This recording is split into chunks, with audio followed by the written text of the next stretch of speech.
So when we're born, at a very young age, we get told that we need to have a purpose in our lives. We get taught that what we need to do, what we will do in our lives, our career has to be important, has to contribute to society in some way. And when you're young, you look at athletes and you say, hey, they get to be paid to play sports. What's up with that, right? And I'm here to talk about that. So I like to argue that athletes are kind of like the scientists of the human body, but in a different way. You know what I mean? Like, they love to push their boundaries, and they're so obsessed with their sport, with whatever they do, that they just want to push it further and further and further. And the best in their field, they are at the forefront of what is possible with the human body, right? With whatever achievements that they're going for. And scientists are kind of the same way, right? You have the ones that are at the forefront of their field, and they're doing things that nobody else has ever done before, and they're just so obsessed with this science and finding things out, but we value them much more, right? They also just raise morale.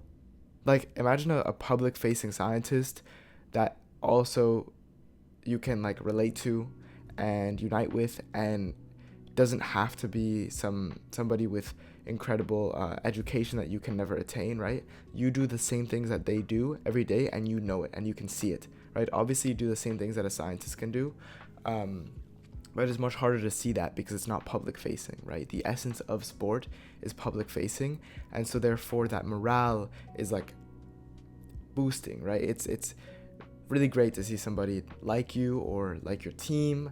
It's like a part of a uniting factor, to see people that you relate to being able to make it out and be successful and have these stories. That's the other thing. It's a very good storytelling device, right? Sport.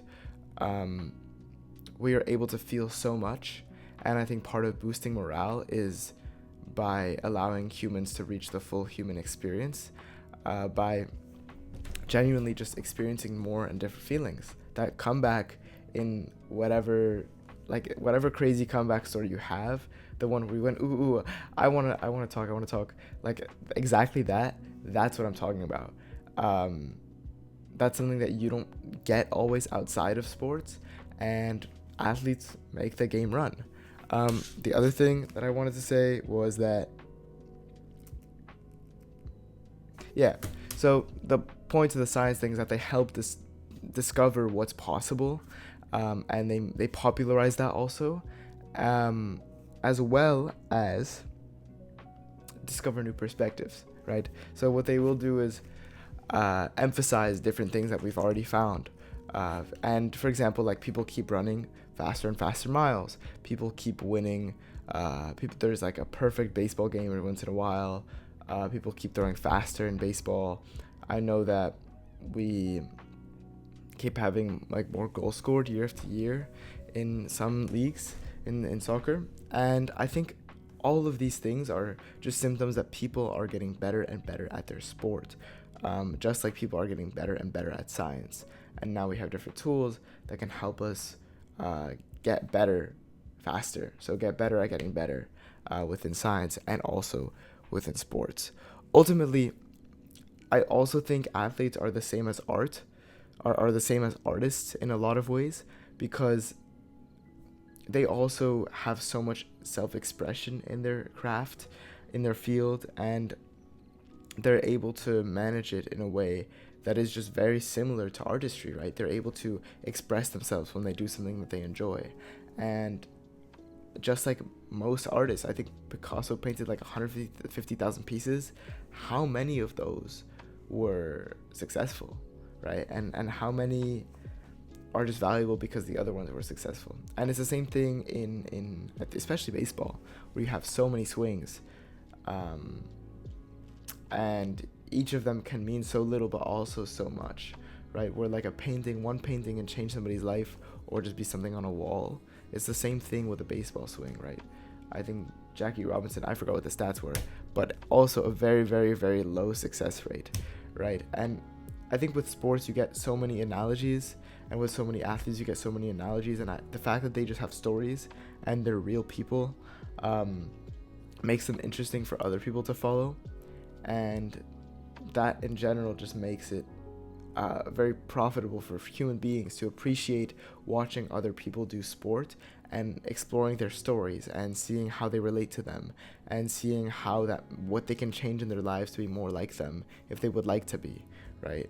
um, Ultimately, just like scientists, inventors, and mathematicians, they're just so obsessed with their craft that they can't stop without making it a thing.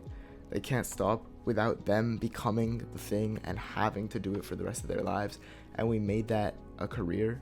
And ultimately, it's just the capitalistic structures, right? Is the boring answer.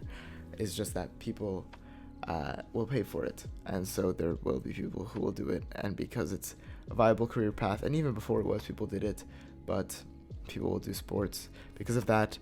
Finally, they kind of unite people, right? Like you give them teams and you give them the sport and something to rally behind. Like I think people are probably much nicer to each other in general on average. Like if they know anything about each other, and if they're not two teams that hate each other, and if we have human decency, then people will treat each other better if they can feel like they're on the same baseline, I suppose. Like a lot of people who are hostile towards atheists will probably feel better with somebody who is a different religion but not atheist, as opposed to just atheists. I don't know if that makes sense, but I think that there's a lot of artistry in sport, and there's a lot of science in sport, and there are scientists that make sport work, and there are artists that make sport work. And the athlete themselves is kind of a mix between the two, because their job is about self-expression as well as pushing the limits of what's possible. And third of all, they're entertainers, right? They live to be in the public eye, whether they like it or not. They grew up for it, they've trained their whole life for it, and now that is their life. Finally, it's just like fun, like athletes, and so because of that, because it's fun, people want to do it, and because people want to do it, people want to pay for it, and because of all that, because of those incentives, I'm saying like humanities likes to have fun, you know what I mean? And if that's not what it's all about, you know, like a semi-artist, semi-scientist, semiconductor, that's not the right one, semi, like,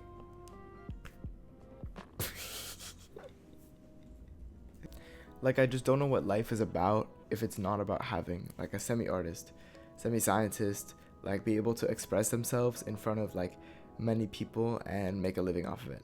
That's like peak life for me. That's peak humanity. That's like the goal, to all have jobs like that where we all feel like we love doing the thing that we're obsessed with doing, and we've worked so hard for it, and we're where we want to be. Even if it means taking a pay cut, right? Most athletes are not at the top level, like by far, like iceberg, pyramid, whatever it is, like by far, and it's really good to be aware of that. But I think it's also just, that's okay, right? A lot of them are happy there, and a lot of them are doing what they love for a living or for part of a living, so they appreciate it, and I love that for them. Anyway, that's all for today. I'll see you tomorrow, and goodbye.